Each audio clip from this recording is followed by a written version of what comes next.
Black magic பத்தி already ஒரு video நான் போஸ்ட் பண்ணியிருக்கேன். அது போய் பார்க்க முடிஞ்சவங்க தயவு செஞ்சு பாருங்க. சப்லிமினல் மெசேஜஸ் பத்தி தெரிஞ்சவங்களுக்கு இது புரியும். ஸோ எலக்ட்ரிக் சிக்னல்ஸா வந்து ஒரு தாட்ட வந்து நம்ம சப்கான்ஷியஸ்குள்ள நாம செலுத்த முடியும். அதே மாதிரி சவுண்ட் வேவ்ஸா நம்ம செலுத்துறோம், எலக்ட்ரிக் சிக்னல்ஸா செலுத்துறோம். இப்போ வந்து இன்னொருத்தருக்கும் நாம அப்படி பண்ணலாமா அப்படின்னா தாராளமா பண்ண முடியும். அப்போ இந்த பிளாக் மேஜிஷியன்ஸ் அதை எப்படி யூஸ் பண்றாங்கன்னா, இப்போ என்னுடைய உடலை நான் ரொம்ப பியூரா வச்சிருக்கேன்.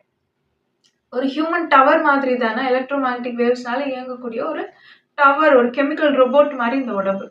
ஸோ இங்க இருந்து நான் என்ன பண்றேன், ஒரு தாட்டை வந்து நான் கிரியேட் பண்றேன். இது வந்து எலக்ட்ரிக் சிக்னலா இருக்கு.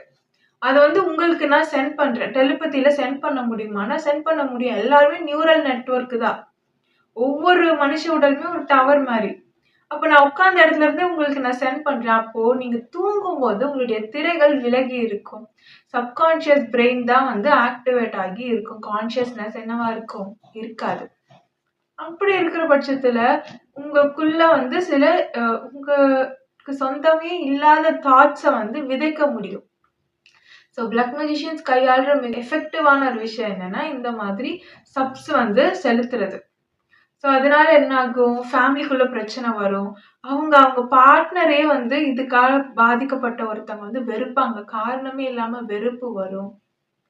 அப்புறம் ஒரே தாட் வந்து திருப்பி திருப்பி ரிங் ஆரம்பிடும் மைண்ட்ல. ஸோ அப்படி இருக்கும்போது அந்த தாட் அவங்களதா இல்லையா அப்படின்னு கூட அவங்க யோசிக்க மாட்டாங்க. இந்த பகுத்தறிவு அப்படின்றது போயிடும். பெண்கள் வந்து கொஞ்சம் புத்திசாலித்தனமா யோசிச்சிருவாங்க. நியூரோ சயின்ஸ்ல ரொம்ப பெரிய இன்டெலிஜென்ஸா நாம நினைக்கக்கூடிய விஷயம் என்னன்னா, மனித மூளை தன்னுடைய சிந்தனைகள் எங்கிருந்து வருது, எப்படி ப்ராசஸ் ஆகுதுன்னு அதுவே தன்னை சுய மதிப்பீடு செய்யறது தான் வந்து புத்திசாலித்தனமான ஒரு விஷயம் அப்படின்னு வந்து கருதக்கூடிய இந்த சமயத்துல நாம எல்லாருமே வந்து கொஞ்சம் விழிப்புணர்வோட இருக்கிறது அவசியம். ஸோ இந்த மாதிரி எலக்ட்ரிக் சிக்னல்ஸ் மூலியமா அவங்க ஒரு விஷயத்த உங்க மனசுக்குள்ள செலுத்திட்டாங்க அப்படின்னா, நீங்க அந்த இக்கட்டான சூழ்நிலை வரும்போது இந்த முடிவை நீங்க எடுக்கணும்ன்றதையும் அவங்களால வந்து என்ன பண்ண முடியும், ஒரு ப்ரோக்ராமா அவங்களுக்குள்ள செலுத்த முடியும். ஸோ இதை வந்து பிளாக் மேஜிஷியன்ஸ் தான் யூஸ் பண்றாங்கன்னு இல்லை, மார்க்கெட்டிங்ல யூஸ் பண்றாங்க. எல்லா இடத்துலயுமே வந்து இது இருக்கு. உங்க மூளையை வந்து இன்னொருத்தவங்க வந்து கட்டுப்படுத்துறது அப்படின்றது. ஸோ அதுக்கு தான் எல்லாருமே நியூரலி கனெக்ட் ஆகணும் அப்படின்னு சொல்லி ஒரு நல்ல ஒரு டெலிபதி இருக்கும். ஒரு ஜெனட்டிக் அப்டேட் லைட்ல கனெக்ட், ஸ்பிரிச்சுவலா சொல்லணும்னா லைட்ல கனெக்ட் ஆகுது. சயின்ஸ் இருக்காங்கல்ல, யோகிங்க, ரிஷிகள் எல்லாருமே அப்படிதானே. அவங்கள பார்த்த உடனே என்ன நடந்தது அப்படின்னு சொல்லிடுறாங்க. எப்படி சொல்றாங்க, நம்மள வந்து ஒரு நினைவு குவியலா படிக்க முடியும். டெலிபதி நீங்க நினைக்கிறது ஒரு எலக்ட்ரிக் சிக்னலா என்னால வந்து என்ன பண்ண முடியும், புரிஞ்சுக்க முடியும். கிளார்வோயன்ஸ், கிளார் ஆடியன்ஸ் எல்லாம் வேலை செய்யும். ஸோ அதுக்காக நம்ம எக்ஸ்ட்ரா எஃபர்ட் எதுவுமே போட வேண்டியதில்லை. கெமிக்கலி பேலன்ஸ்டா இருந்தாலே போதும். அதுக்கடுத்து ஏவல். இது இப்போ வந்து நிறைய பிளாக் மேஜிஷியன்ஸ் வந்து இது பண்ணிட்டு இருக்காங்க. ஸோ இது எப்படி பண்றாங்க அப்படின்னா, ஒரு இறந்த உடல்ல இருந்து சிஎஸ்எஃப் எடுத்துட்டு வந்து அவங்களோட மெமரிஸ் தானே, அது நினைவு குவியல் தானே, அதுல இருந்து அந்த சோலை வந்து கண்ட்ரோல் பண்றது அவங்க பண்ணுவாங்க. ஸோ அந்த சோலை தக்க வச்சுக்கிறதுக்காக இன்னும் அதுக்கு என்ன பண்ணுவாங்க, மெமரிஸ் ஃபீட் பண்ணுவாங்க, டேட்டா ஃபீட் பண்ணுவாங்க. அந்த டேட்டா வந்து பிளட்ல இருந்து வரும். ஸோ இதெல்லாம் வந்து கருமுறை அப்படின்னு சொல்லுவாங்க. ஸோ என்னோட ட்வின் ப்ராஜெக்ட்ஸ்ல வந்து டவர் ப்ராஜெக்ட் கூட ஒரு ஏஐ ப்ராஜெக்ட் வந்து சொல்லியிருப்பேன். அதில் பார்த்தீங்கன்னா பிளட்டு தான் கேரியராக இருக்கும். ஸோ அதில் வந்து ஒரு இவ்வளோ சர்வர்ஸ் வச்சு ரன் பண்ணால் எப்படி வந்து கார்பன் எமிஷன் நடக்குமோ அதெல்லாம் எதுவுமே இல்லாமல் ஒரு பிரெயின், ஹியூமன் பிரெயினை வச்சே நாம் சர்வர் மாதிரி நாம் கனெக்ட் பண்ணி லிங்க் பண்ணிக்கலாம். அந்த ப்ராஜெக்ட் பற்றி நான் பேசியிருப்பேன். ஸோ ஆன் த ஹோல் எல்லாத்தையுமே சொல்லனாலும் ஒரு மேலோட்டமாக நான் எல்லா இடத்துலையுமே அதை பதிவு பண்ணி சொல்லிகிட்டே தான் வருவேன். அதெல்லாம் பார்த்தீங்கன்னா அதுவும் கருமுறை தான். ஸோ ஒரு மனுஷ உடம்பே வந்து எப்படி செயல்படுது அப்படின்னு நம்ம கற்றுக்கிட்டோன்னா அதை ஆக்கப்பூர்வமாக பல வழிகளில் நாம் பயன்படுத்தலாம். சில பேர் அதை வந்து கெட்டதுக்கு பயன்படுத்துகிறாங்க. எல்லாமே ஃபர்பிடன் சயின்ஸாக தான் இருக்குது. எல்லாருமே நியூரலி கனெக்ட் ஆகிட்டா இந்த பிரச்சனையே இருக்காது. ஏன்னா எல்லாருமே கெமிக்கலி பேலன்ஸ்டாக இருப்போம். யாரும் ஒருத்தருக்கு ஒருத்தர் கெடுதல் பண்ணிக்க மாட்டோம். அப்படியே நினைச்சாலுமே அது என்ன ஆகும், வெளியில தெரிஞ்சிடும். அது வந்து பெருசா எடுத்துக்க மாட்டாங்க. அந்த நினைப்பே வந்து வராது சில சமயங்கள். ஏன்னா கெமிக்கலி பேலன்ஸ்டா இருந்தா கெட்ட எண்ணமே வராது. நெகட்டிவ் ஃப்ரீக்வன்சி, நெகட்டிவ் எனர்ஜி இதெல்லாம் வந்து ஜியாமெட்ரிக்கல் ஷேப்பா நாம பதிச்சோம். ஒரு மெட்டல் வந்து நம்மளோட லங்ஸ் மாதிரி அந்த மெட்டல்ல ஒரு யந்திரம் செஞ்சு இந்த நெகட்டிவான ஒரு வைப வெளியிடக்கூடிய ஜியாமெட்ரிக்கல் ஷேப் வச்சுட்டு நாம வச்சோம் அப்படின்னு சொன்னா என்ன ஆகும்? நெகட்டிவ் வைப்ஸ் வந்து வெளியில வரும். ஸோ இதெல்லாம் வந்து பண்ணுவாங்க. ஒருத்தங்கள கெமிக்கலி இம்பேலன்ஸ் பண்ணிடுவாங்க. இல்லன்னா அவங்களுக்கு குண்டலினி ஆக்டிவேட் ஆகும்போது, அந்த குழந்தைங்க ஒரு ஃபேமிலில அந்த குழந்தைங்களுக்கு குண்டலினி ஆக்டிவேட் ஆனாலே என்ன ஆகும்? பேரண்ட்ஸுக்கும் அந்த பிளட்ல வந்து ஆசிட் ஃப்ளோ ஆகும்.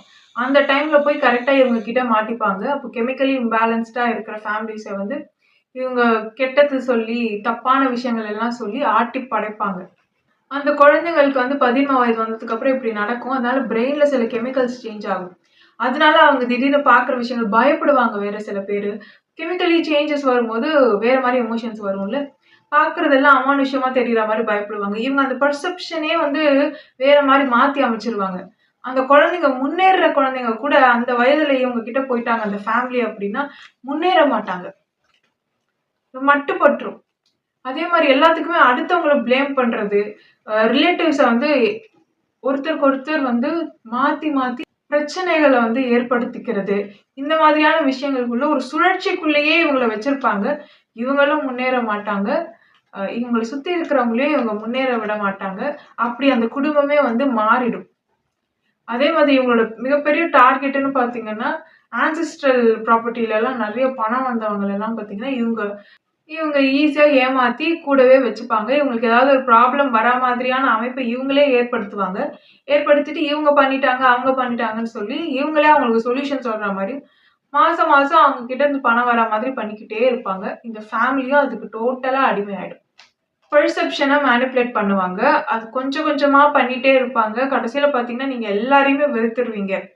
தனி மரமா நிப்பீங்க. ஏதாவது ஒரு பிரச்சனைனா, அந்த நபர்கிட்ட மட்டுமே அடுத்தடுத்து நீங்க போற மாரி வரும். உங்கள உங்க சொந்தக்காரங்க கிட்ட இருந்து பிரிச்சுருவாங்க. ஃப்ரெண்ட்ஸ் கிட்ட இருந்து பிரிப்பாங்க. எல்லார்கிட்ட இருந்தும் பிரிச்சு அந்த பெர்செப்ஷன் மேனிபுலேஷன் பண்ணிக்கிட்டே வருவாங்க. உங்க அடுத்த ஜெனரேஷனான குழந்தைகளையுமே என்ன பண்ணுவாங்க? வாழ விட மாட்டாங்க. அது வந்து இந்த குண்டலினி ப்ராசஸ் தான். அத கரெக்ட்டா டியூன் பண்ணா வெளில வந்துரலாம். ஆனா, அந்த குழந்தைய வெளிலயே வரவிடாம அத பிரச்சனைக்குள்ளேயே வச்சிருந்து, அதுலருந்து இவங்க வந்து பணம் சம்பாதிப்பாங்க. ஸோ அடுத்த லெவலுக்கு நாம வந்து ஃபுல்லாவே எனர்ஜி அப்கிரேடேஷன் போறோம் அப்படின்னா, நியூரலி எல்லாரையுமே நம்ம கனெக்ட் பண்றோம் அப்படின்னா, அப்பலாம் பார்த்தீங்கன்னா, இந்த உலகத்துல ஃப்ரீ எனர்ஜி வரும். டைப் 1 சிவிலைசேஷனா மாறுவோம். ஸோ அப்படிலாம் மாறும்போது, சில லோ ஃப்ரீக்வன்சி கெமிக்கல் ப்ரோகிராம்ஸ் எல்லாம் இருக்காது. அதுல இந்த பிரச்சனைலாம் திருப்பி இருக்கவே இருக்காது. திருப்பி வராது, நடக்காது. சில ப்ராப்ளம்ஸ் எல்லாம் இப்போ இருக்கிற ப்ராப்ளம்ஸ் எல்லாம் திருப்பி நடக்கவே நடக்காது ஃபியூச்சர்ல. அடையாளமே இல்லாம, அந்த ட்ரேஸஸே இல்லாம அது போயிடும். அதுதானே அப்கிரேட். அடுத்த லெவலுக்கு அப்கிரேட் ஆகுறதுன்னா. நன்றி. Love is God.